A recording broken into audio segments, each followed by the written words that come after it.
Hello guys, my name is Anna and I vlog daily from Ukraine since the start of brutal Russian invasion to keep you updated on what is life in my country during these challenging times.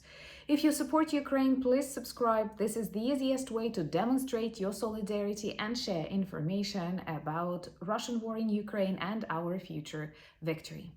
And today is the video that I like recording because we will speak about the destruction of Russian tanker SIG and why it is important for Ukrainian counteroffensive and in general for the future victory of Ukraine and its allies. So, I do remember the time when I started vlogging, and when I was speaking about the destructions and explosions, it was always in Ukraine and about Ukraine. And for a couple of months already, there are lots of news about explosions, fires, destructions, panic in Russia, including Moscow. So this important event, the destruction of one of the largest Russian tankers used to supply Russian military with fuel, also took place on Russian territory close to their largest cargo port on the Black Sea, Novorossiysk. Just recently, yesterday, we destroyed their amphibious assault ship and it was taken away, and now it was a tanker.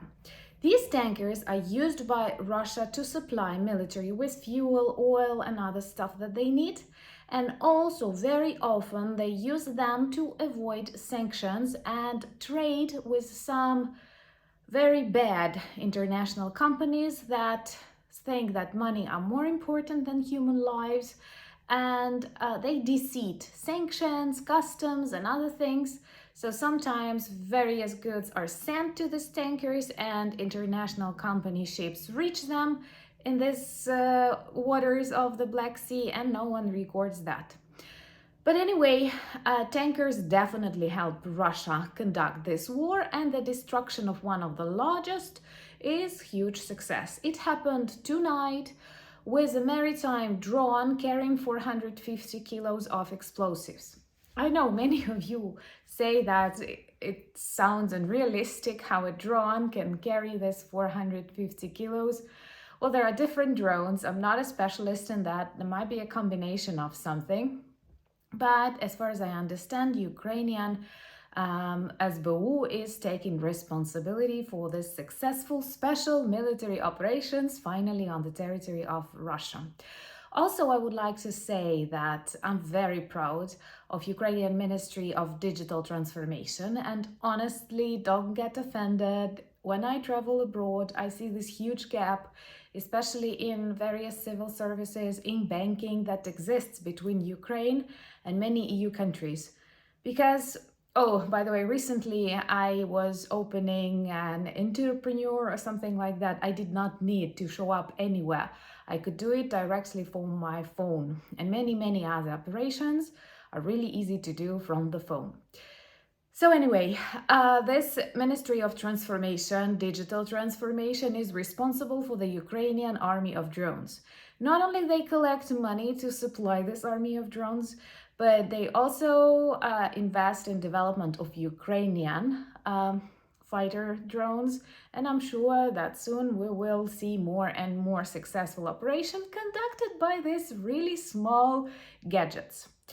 If you support Ukraine once again and you want to see more Russian ships and military bases and even generals on fire, please subscribe to my channel and share the videos that you consider important.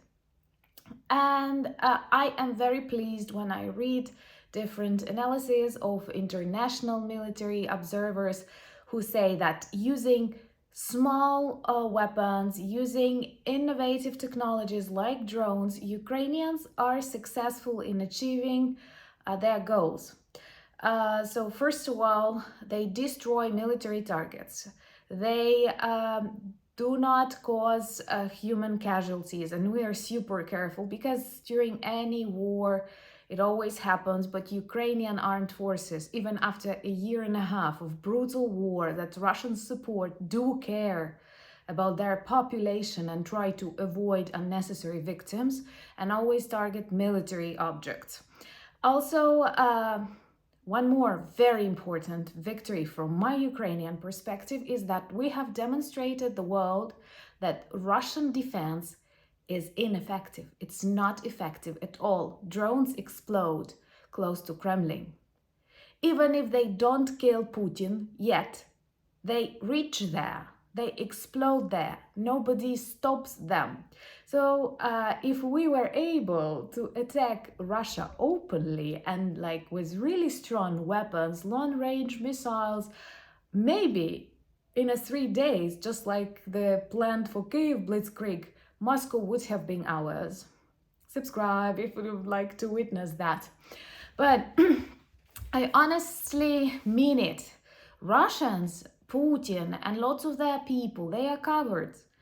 And when something really serious comes into their home, not happening somewhere far away in the steppes of Donbass where they have never been and they like watching it like a football match, but when war, explosions, the smell of smoke, loud sounds, air raid alerts, even without like serious stuff come to their land, they feel totally different. They feel, they say totally different things. So I do believe tasting your own medicine can be very useful in this case. Of course, no one will allow us to attack Russia, but this is actually a Russian game, and those who warn Ukrainians not to do that have to understand that they are doing exactly what Russia wants. Exactly what Russia wants. It feels so good, like kill and fight and destroy just in Ukraine, making mess out of our country. I'm not mentioning that, but can you imagine how greatly they have destroyed everything in Ukraine close to front lines? And these are huge territories. And nothing's happening in Russia. So with all this like money that so many countries count sending to Ukraine and weapons, you cannot even imagine how much money we lose daily because of Russian orcs. So if we have problems with taxes, I mean in your countries, if we are tired, blame Russia, not Ukraine. Ukraine is not responsible for that. We can end this war really quickly. After Russians leave, there is nothing else we want. Of course, persecution and reparations too, I'm sorry. But by saying that we are not allowed to touch Russia, I don't know, how can we win this war? But we touch Russia the way we are allowed. And this night there were explosions in Kursk, destroying partially administrative buildings. Think about that. In Belgorod region, in Novorossiysk, which is the largest cargo port on the Black Sea, and lots of explosions in Crimea. So war has officially come to Russia. And this is also a part of Ukrainian counteroffensive. And this is important because Putin will not stop. He must be stopped. And we are the ones to stop him. Thank you so much for buying me coffees, becoming my patrons. I greatly value that. And I encourage you to watch our new episode about Kyiv and the center of Kyiv tomorrow and Discover Ukraine. And I have to confess, when I was watching it, I got really emotional about how beautiful our capital is. So don't forget to watch, like, and share that video because Kyiv is a brave city that deserves your love and attention. And I do hope that one day soon we will be able to meet there. Introduce yourself to our merch and of course subscribe to my Instagram, Twitter, Threads, Discord community, and maybe we can try an Instagram stream one day. Let me know. Slava Ukraini!